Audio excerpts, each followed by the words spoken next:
संजय सिंह की गिरफ्तारी के बाद आम आदमी पार्टी लगातार हमलावर है केंद्र सरकार पर। हमारे साथ आम आदमी पार्टी सरकार में मंत्री आतिशी हैं बातचीत करने के लिए। आप एक लिस्ट गिना रही हैं कि इंडिया गठबंधन के जो घटक दल हैं वो जब से चर्चा करने के लिए साथ में आए, जब से वो एक्टिवेट हुए, उसके बाद विपक्षी दलों के नेताओं पर कार्रवाई हुई। सबसे पहले तो ये लिस्ट क्या है, इसके बारे में बता दीजिए। भारतीय जनता पार्टी लगातार अपने विरोधियों के खिलाफ ED, CBI, income tax department का प्रयोग करती है। उनको दबाने के लिए, उनका मुंह बंद करने के लिए, उनको धमकाने के लिए।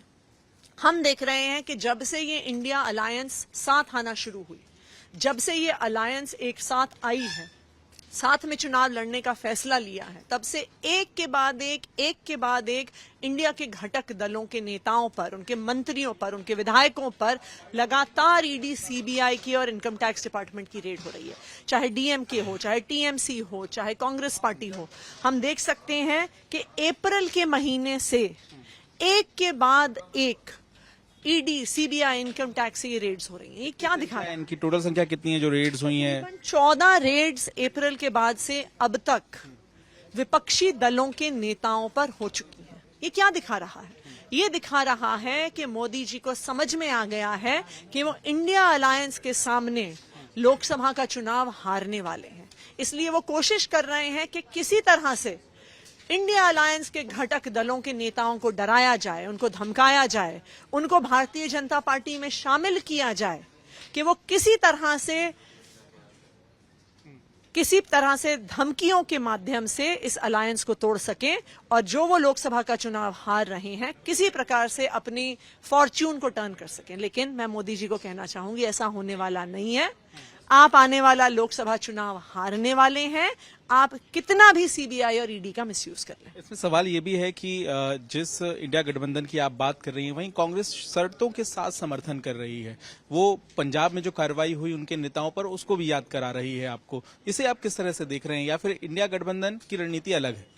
देखिए, इंडिया गठबंधन एक साथ है और एक साथ रहेगा। इंडिया गठबंधन आने वाले लोकसभा चुनाव में बीजेपी को हराने वाला है और मोदी जी चाहे जितनी भी एजेंसीज का यूज कर लें, अलायंस साथ रहने वाला है। संजय सिंह की गिरफ्तारी के बाद अब उनके करीबियों को पूछताछ के लिए बुलाया गया है, वो अब इस पूछताछ का हिस्सा बन रहे हैं। तो क्या इससे आम आदमी पार्टी खतरा मान रही है, क्योंकि आसपास जितने लोग हैं आम आदमी पार्टी के, उन पर कार्रवाई हो सकती है संजय सिंह की गिरफ्तारी के बाद, और ये आरोप लगाए गए हैं कि करोड़ों रुपए दिए गए? देखिए, 15 महीने से जांच चल रही है। 500 से ज्यादा अफसर जांच कर रहे हैं। हजारों जगह रेड हो गई, सैकड़ों लोगों को गवाही के लिए बुला लिया।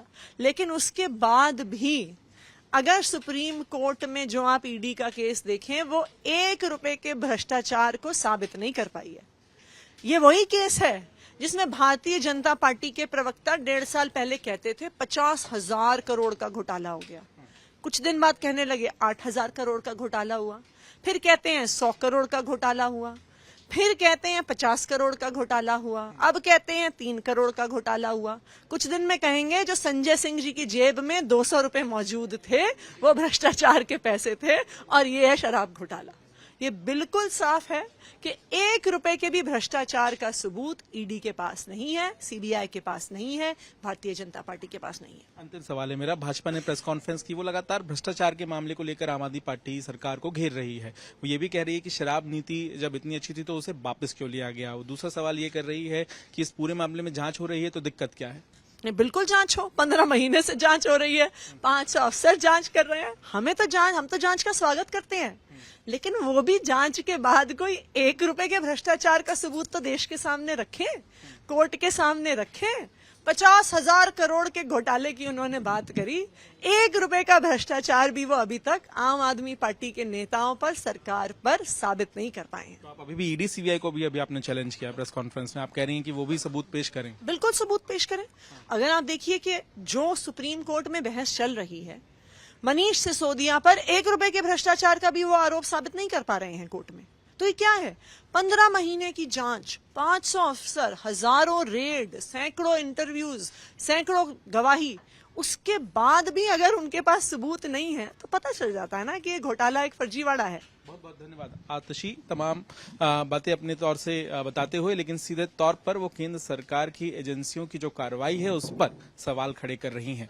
कैमरामैन जगन्नाथ के साथ पंकज जैन, दिल्ली, आज तक।